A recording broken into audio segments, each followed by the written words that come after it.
Hello and welcome to my Week 2 media presentation from my interview research for MPA 593 Professional Presentation. The type of job that I've been researching would allow me to continue to work within DPSS, so I would want to continue working for the public sector, but to work in administration. So I would want to work as a policy analyst to interpret policy and collect information on a policy that is in place in order to measure its effectiveness and efficiency. So I had a coworker recently apply for a policy analyst position within DPSS. So I was kind of picking at her brain and researching what the typical policy analyst interview format was for her because it was somewhat difficult to find the information online. So a similarity that I found between my coworker and the internet is that the typical format is to interview with a panel of 2 to 3 people. The interviewers do engage with the person being interviewed and ask questions about the responses given. It was also mentioned online that it was not abnormal to have to complete a multiple round interview process, which meant that there could be multiple interviews that take place one-on-one, but it is unusual because it does slow down the process. The typical interview questions for the position mainly has to do with the experience a person holds. For example, the questions included what experience do you have in this policy field, or tell me a suggestion you have made that was implemented in the policy field. So it did explain that direct questions related to the policy field will be asked, but if a person applied for the position to switch careers or try something different, as I would be doing myself, to not be deterred by the direct questions that are asked. Instead, it explained that they are looking for honesty, but also creativity.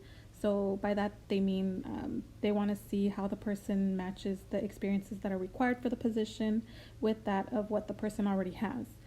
Other questions include, what is your greatest weakness? What challenges are you looking for in this position? Have you ever had a conflict with a boss?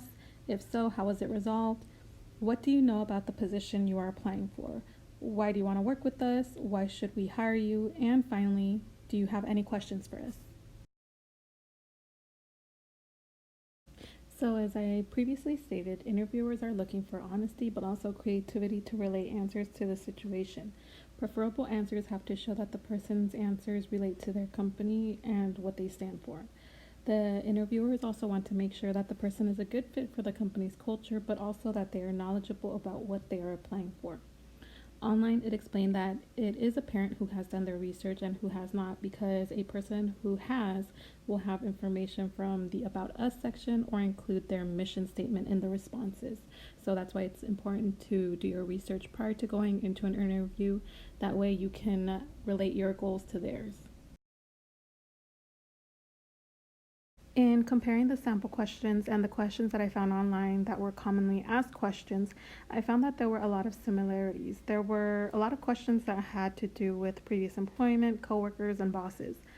It explained that this helped look into how the individual fit into the company's previous culture, but also how well they handled certain situations and how well they work with others.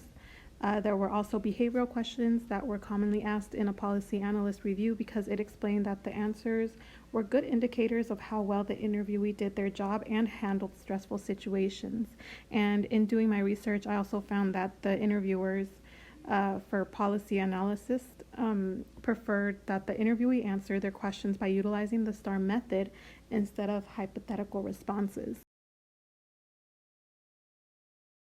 Thank you for listening to this week's media presentation, and I hope you have a great weekend.